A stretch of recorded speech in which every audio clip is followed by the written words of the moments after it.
On September 3rd, the Chinese Communist Party held what is likely their last major military parade at Tiananmen Square in Beijing.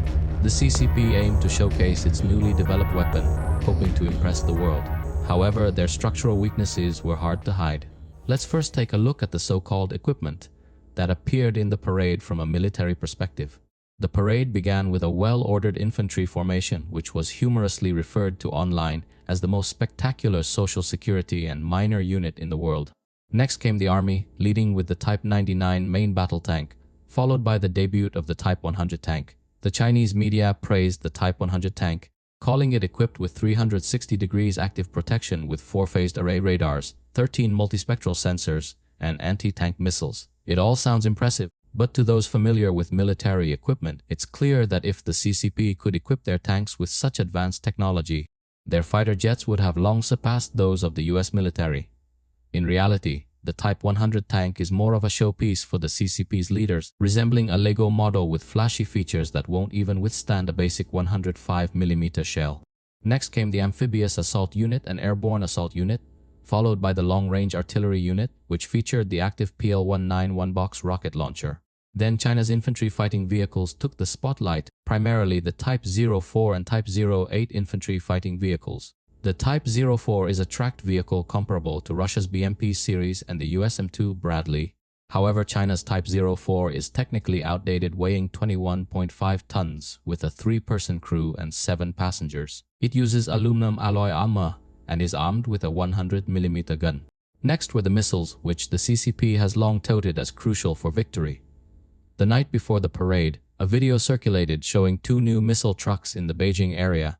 One truck was labeled Dongfeng 61 and the other Dongfeng 31BJ. Both missiles made an appearance in the parade. These 2 missiles are both land-based and long-range ballistic missiles. The Dongfeng 21 is considered a medium-range missile with a range of about 2,000 kilometers, while the Dongfeng 31 is a medium to long-range missile with a range of about 10,000 kilometers. The Dongfeng 41, currently the longest-range missile the CCP has announced, uses a 3-stage solid rocket and weighs 60 tons. Its maximum range can reach 14,000 kilometers, and it flies at speeds over Mach 20. It can be launched from missile silos or mobile launchers. In theory, the range of these missiles could cover the entire US from China. But the true range of the missiles announced by the CCP has always been questioned. What's even more concerning is not the target itself, but the potential for a wide area to be attacked beyond the intended target once the CCP's missiles are launched. During one of the few missile drills by the Chinese military in 2024, a Dongfeng 41 missile veered off course by nearly 100 kilometers and landed in the waters near Fiji. As for the Dongfeng 61 missile seen in the parade, its exact performance is still unclear. However, based on its naming convention and size, it's likely to have a longer range than the Dongfeng 41, theoretically resulting in a larger margin of error. Many military enthusiasts have humorously remarked that the Chinese military could use the threat of missing its target as a weapon, as the unpredictability of these missiles could actually be more dangerous. Another missile showcased was the Dongfeng 31BJ. The basic model of the 31 has been in development for many years with a range of around 10,000 kilometers. The Dongfeng 31B version is said to have a range of 12,000 kilometers. According to a Taiwanese military blogger who analyzed the footage from Japanese TV, the J in its name indicates that this missile is launched from a silo, so it's not exactly new equipment. Additionally, the Dongfeng 5C missile made an appearance in this parade. The Dongfeng 5 is China's oldest long-range ballistic missile, powered by a liquid fuel engine. We saw that the Dongfeng 5 missile vehicle was made of 3 parts, with a warhead and missile body loaded separately. Firing liquid fuel missiles is a complicated process that requires fueling the missile before launch. Because the Dongfeng 5 uses a liquid fuel rocket engine, its combat readiness is not very promising. While the Dongfeng 5C look massive, its technology is outdated and no longer effective. Lastly, a new weapon, the JL-1 ballistic missile, known as Thunder, appeared at the parade. This is actually an air-launched ballistic missile similar to Russia's Kinzhal missile, with no major technological innovations. The missile is launched from an H-6 bomber, which was developed in the 1960s from Soviet bombers. While its basic performance is limited, it does have a restricted payload and range. The JL-1's estimated range is under 2,000 kilometers. With the appearance of the JL-1 ballistic missile, combined with the Dongfeng series on land and the Julang series at sea, the CCP theoretically has achieved a Trinity strike capability. The Army, Navy, and Air Force now each have platforms to launch long-range nuclear weapons. Another noteworthy weapon system is China's Hongqi-Twenty-Nine. The missile system made a prominent appearance in the parade along with other air defense missiles in the Hongqi series, such as the Hongqi-9, Hongqi-16, Hongqi-11, and Hongqi-19. However, the most attention-grabbing was the Hongqi-Twenty-Nine mid-course interception missile. Visually, the Hongqi-Twenty-Nine is massive, even larger than a short-range ballistic missile, and is towed by a 12-wheel large truck. The missile itself appears to be over 10 meters long, with 2 missiles loaded onto each truck. The standard 3-phase M3 missile for mid-course interception, as well as land-based mid-course interception systems, costs around $20 million and has a range of 1,200 kilometers. However, the US Standard 3 is much smaller, measuring 6.5 meters in length and only 0.34 meters in diameter. It's launched from the Navy's vertical launch system. In contrast, the Hongqi-Twenty-Nine seen in the parade is extremely large and cannot be launched from the Navy's vertical launch systems. Its exact technical specifications are still unknown. But judging from its bulky appearance, it doesn't seem to be comparable to the US M3 missile. The reason the Hongqi-Twenty-Nine stands out is that mid-course interception systems are crucial in many countries' defense systems. Currently, most intercontinental missiles can carry multiple warheads. This means that a single missile can carry up to 10 warheads, which can disperse and target 10 different locations when re-entering the atmosphere. However, when flying outside the atmosphere, it's still just one missile body. The mid-course interception system aims to intercept ballistic missiles while they're still outside the atmosphere. If successful, intercepting just one missile could essentially destroy 10 nuclear warheads, making it highly cost-effective. Mid-course interceptions often occur at high altitudes, far from the homeland. For example, the US has deployed its mid-course interception system in Alaska, strategically positioned between Russia and the US, significantly increasing the interception success rate. If a mid-course missile interception fails, end-stage defense systems such as the US Patriot and THAAD systems can provide backup, forming a multi-layered defense system. Currently, the US is the only country in the world with a mid-course defense system. If the CCP successfully develops the Hongqi-Twenty-Nine, it could surpass its predecessor, Russia, in terms of technological capability. Russia primarily relies on the S-400 air defense system, which has a range of only 400 kilometers. Not only does this make it difficult to intercept intercontinental missiles, but it also struggles to intercept cruise missiles. On the battlefield in Ukraine, Ukrainian forces have used U-supplied Army tactical missiles and the UK supplies Storm Shadow cruise missiles, which are subsonic and can easily destroy Russia's S-400 air defense system. During the parade, the Chinese Communist Party also showcased a laser weapon, the LE-1.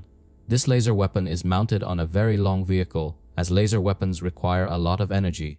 Inside the vehicle, there's likely a power generation unit and fuel for batteries to support the weapon.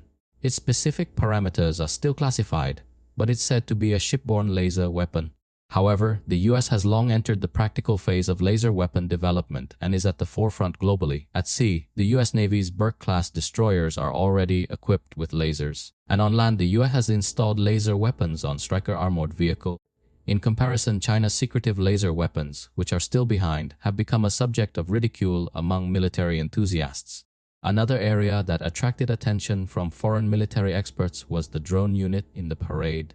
For example, one drone in the footage shows a typical flying wing structure design, which is actually the Attack 11 drone designed by Shenyang Aircraft Corporation. The Attack 11 drone has appeared in the news for several years, with the project starting back in 2009. However, only one Attack 11 drone was displayed in the parade, indicating that this drone has yet to enter mass production and is still likely in the technical verification phase. It seems that Shenyang is facing several challenges in developing this flying wing drone, and they had to present only a prototype for the occasion. However, many drones in the parade looked very similar to American drones. One of the drones resembled the US Kratos XQ-58 Valkyrie drone almost exactly. It was noted that, in what was claimed to be the largest military parade since the founding of the CCP, China displayed nearly global-range nuclear missiles, air defense lasers, hypersonic weapons, and maritime drones capable of covering its near seas, sending a strong message of threat. Markspace, a YouTube military channel, stated that the most prominent feature of China's equipment is copying the US military. The US military's equipment is often improved after being tested in real combat, which is what the CCP refers to as overtaking on a bend. However, switching from Soviet-style to American-style equipment still reveals structural weaknesses. For example, the mid-course missile defense system is modeled after the US Standard 3 USM-3 missile, but its actual performance is significantly different. Even from its outward appearance, China's army and amphibious forces mainly focus on Taiwan, emphasizing long-range rockets and firepower demonstrations. Their unmanned combat vehicles follow the technology used in the Russia-Ukraine war and feature light tanks modified into anti-drone equipment, fitting their needs for amphibious operations.